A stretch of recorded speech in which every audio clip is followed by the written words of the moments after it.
Hello students. Now we are on our next topic, that is Dalton's atomic theory, right?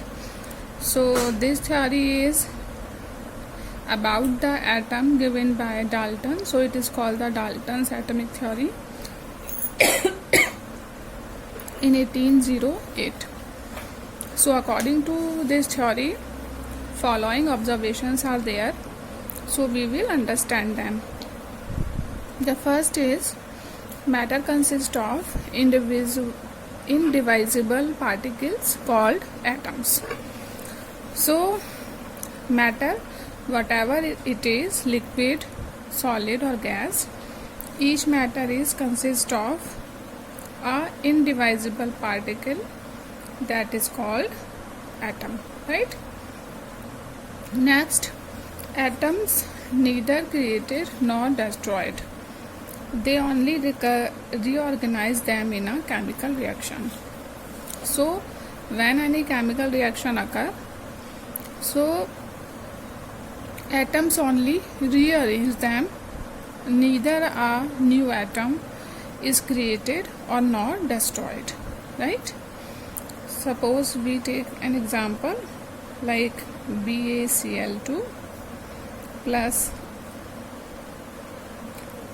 Ne2SO4, and it will give us BaSO4 plus NaCl, right?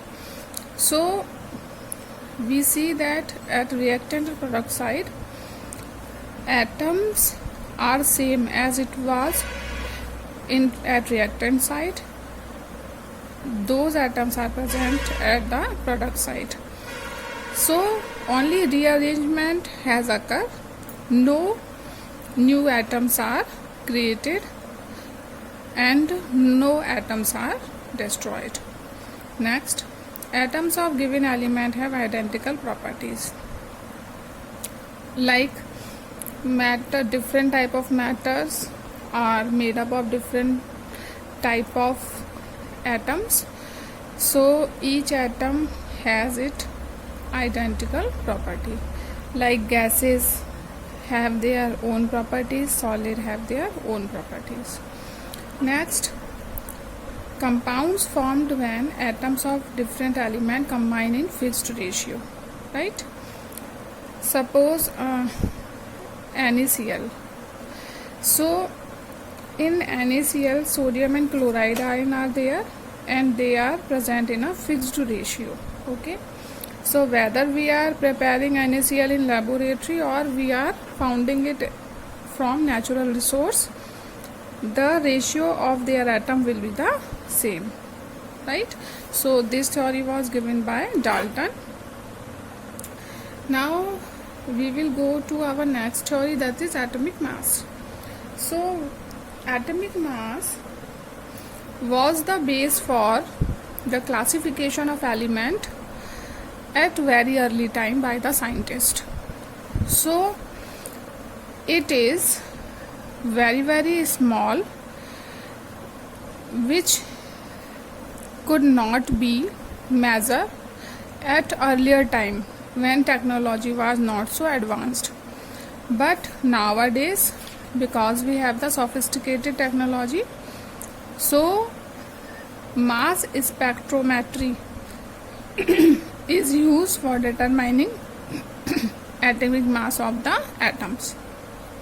But earlier, when these technologies was not there, how can we determine the mass of element? So how were we able to determine the mass? So at that time, scientists used relative mass method, that is relative mass method.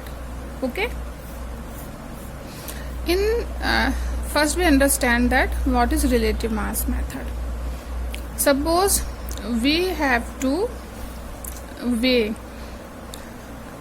a vegetable or a fruit, right? But we are not having weights for them. but we have something, a object which is equal to the 1 kg or 2 kg, but it is not exact weight of 1 kg or 2 kg.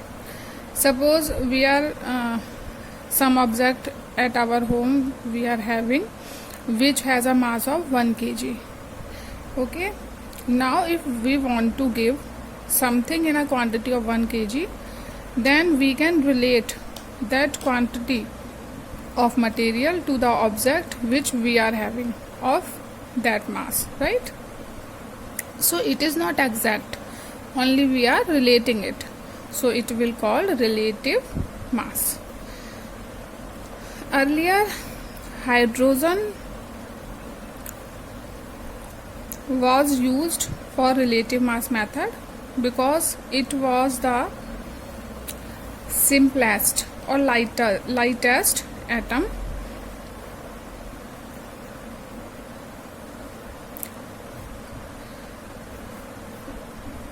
Okay, so its mass was decided by the scientist as 1 only, and unit was not assigned to it, so it was 1 only. So suppose we want to calculate the mass of an atom whose mass is 6, suppose. So 6 hydrogen atom will equal to the mass of that particular atom. So we are only obtaining the relative mass of that atom. Now later what happened, that sometimes hydrogen react with some atoms, so we were not able to calculate the relative mass. Now we used and react with some of the atom in a process, so there were need to use another atom which is quite stable and which do not react with other atom. So we use the isotope of carbon 12, which is written as 12C.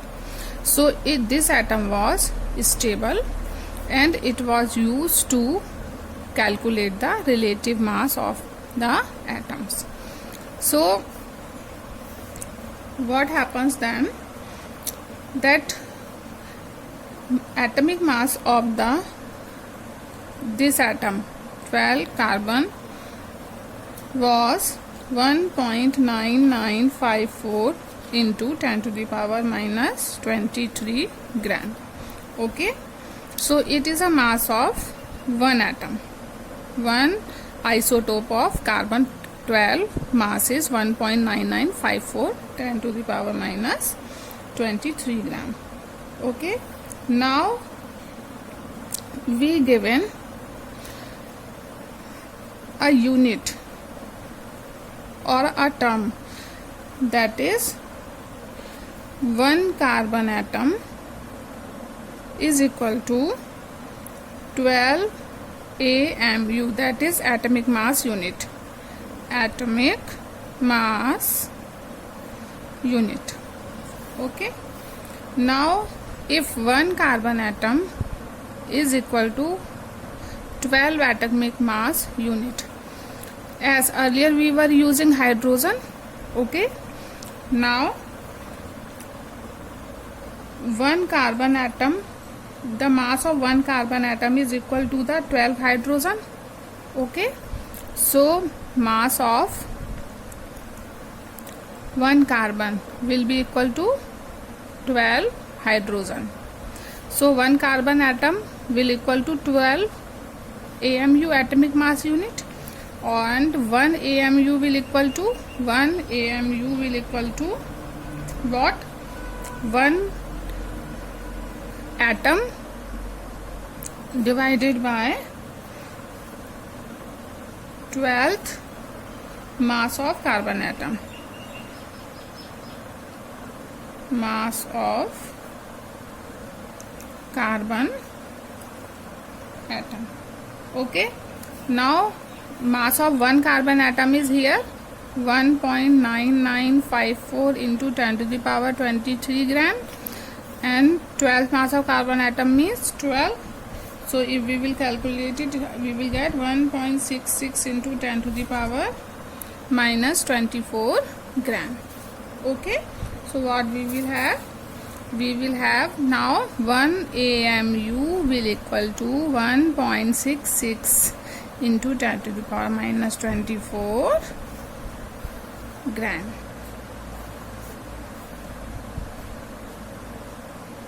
Right? Now we can relate mass of any atom with the mass of carbon atom. Suppose we need to calculate the mass of hydrogen atom, then mass of one hydrogen atom will be 1.67 into 10 to the power minus 24 gram. Mass of one hydrogen atom is this much. Now in AMU, what will be the mass of this atom? It will be 1.67 into 10 to the power minus 24 divided by 1.66 into 10 to the power minus 24, right? Gram and gram. So this will cancel out and we will get the answer 1.0078 AMU. So now we have the atomic mass unit of hydrogen here, that is 1.0078. And now what was the need to have the atomic mass unit of hydrogen if we are having the mass of hydrogen atom here? So to make the calculation easy, right? If we will ignore this, then we can take the atomic mass of hydrogen as 1 only in atomic mass unit, and here it is, the value is large, that is 1.67 10 to the minus 24 gram. So in place of it we use 1 AMU for hydrogen. So it is for the simple calculation, we use it for the simple calculation. Now we will go for the next term, that is average atomic mass. Average atomic mass. Okay, we know that there are atoms which have their isotopes, right? Like boron. So boron is having its 2 isotopes. We know that water isotope, the elements which have similar atomic number but different atomic masses are called isotopes. Okay, now in a periodic table, if an element having, like carbon having 3 isotopes, hydrogen having 3 isotopes, boron having 2 isotopes, chlorine also having their isotopes. So if in a periodic table we will give a separate place of each isotope, like boron or carbon 2-3 times, so it will disturb the arrangement of other elements in a periodic table. So there one need to have the average atomic mass of them, right? So what we do, we give to all the isotopes a same atomic mass, so it will be shared by all because we take the average of it. So we will just understand it by example. So how we will calculate the atomic mass, average atomic mass? The formula is average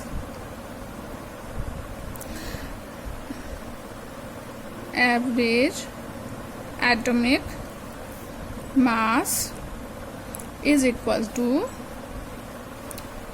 percentage multiply by atomic mass of first isotope plus percentage multiply by atomic mass of second isotope, and so on if the element having more than 2 isotope, right?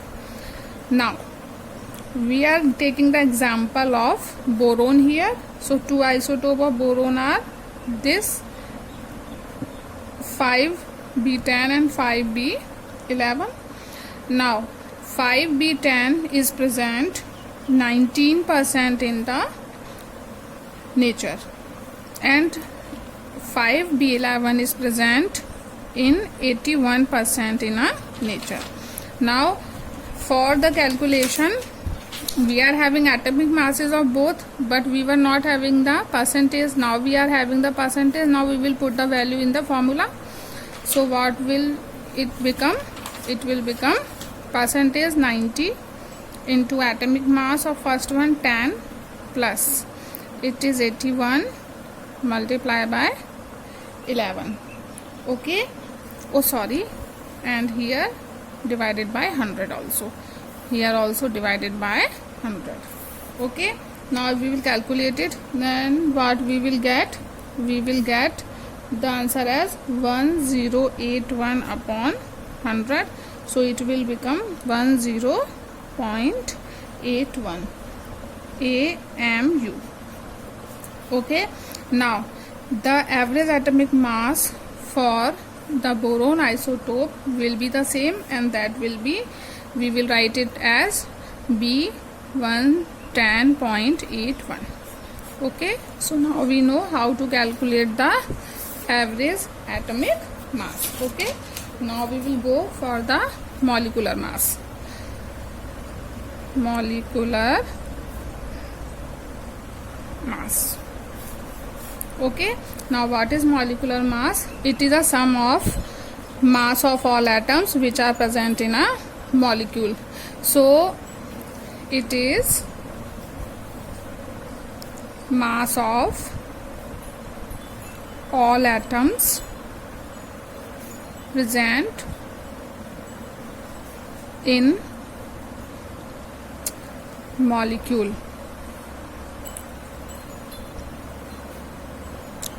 Suppose, just take example of glucose. You can take example of glucose or sodium chloride or anything you want. So if we take example of C6H12O6, then how we will calculate its molecular mass? That we know its mass is 12. So 6 atom of carbon is present, so multiply by 6 plus atomic mass of hydrogen is 1.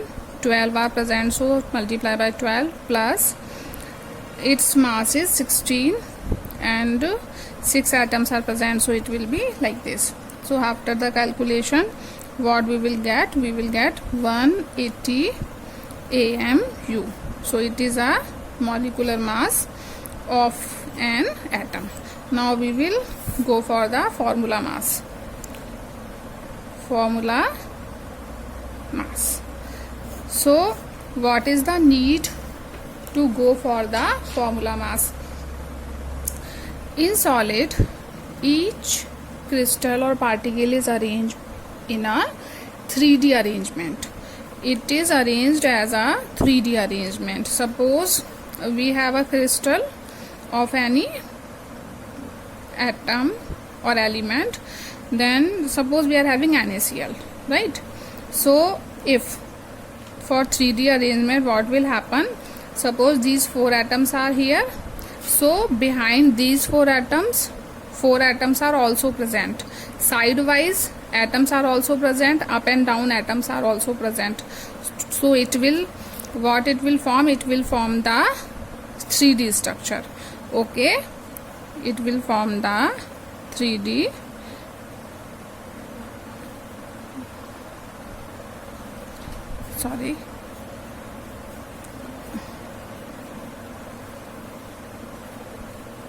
okay, suppose these are the sodium atoms and these are the chloride atoms or ions. So these are present like this. Now what happened in a arrangement and this such type of arrangement is known as lattice. What is known as? This is known as lattice, right? So in the arrangement, each sodium atom is surrounded by 6 chloride ion. One sodium ion is surrounded by 6 chloride ion. 1, 2, 3, 4, 5 and 6. In the same way, one chloride ion or one chlorine atom is surrounded by 2, 3, 4, 5, 6. 6 sodium, right? Na, Na, Na, Na and Na. This is Cl, Cl, Cl, Cl and Cl, right? So if we will calculate the molecular mass of this, then what we will have? We will have Na6Cl6. So it is not correct. So in place of this, we use formula mass. So we will go for the formula mass of the NaCl. So we know NaCl, the atomic mass of Na is 23 and what is of chloride ion? 35.5. So what it will become? 58.5 AMU, right? So there is need to go for the formula mass, right? So today what we understand Dalton's atomic theory. In his theory, he just defined the properties of atoms, that they are indivisible, they can neither be created nor destroyed, and they have identical properties, and different atom arranged in a fixed ratio for making of a compound. Then we just understand the atomic mass. Earlier there was no advanced or sophisticated technology, so we could not able to determine the exact mass of the atom. So we use the method that is called relative mass method, in which earlier hydrogen was used for the relative mass method because it was the simplest atom and it was lightest also. So scientists gave the hydrogen one mass without any assigned unit. Then after hydrogen being react with some of the atoms, which was the problem in the calculating of relative mass. So there were need to have some stable atom. So the scientists used carbon isotopes of carbon 12, which is written as 12C. Now the mass of carbon is this much, and one carbon will equal to the 12 hydrogens, as its mass is 12 carbon isotope. And from this we can calculate the AMU, the value of AMU. So 1 AMU will equal to the 1 atom of carbon divided by 12th mass of the carbon atom. So we put the values and get 1 AMU will 1.66 10 to the minus 24 gram. Now with the help of this value, we were able to calculate the masses of other element also in atomic mass unit. So we calculated the mass of hydrogen here. So after the calculation we get this much mass. So why we use atomic mass unit in place of simple atomic mass? Because of the simple calculations. Next we understand average atomic mass, because there are some isotopes. So it is not possible to give a different slot for the different element in a table.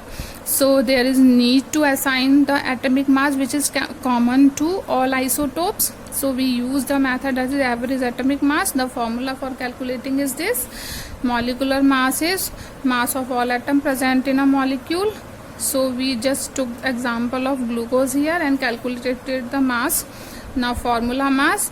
So molecular mass, when we go for the 3D arrangement, then one atom is shared by different atoms.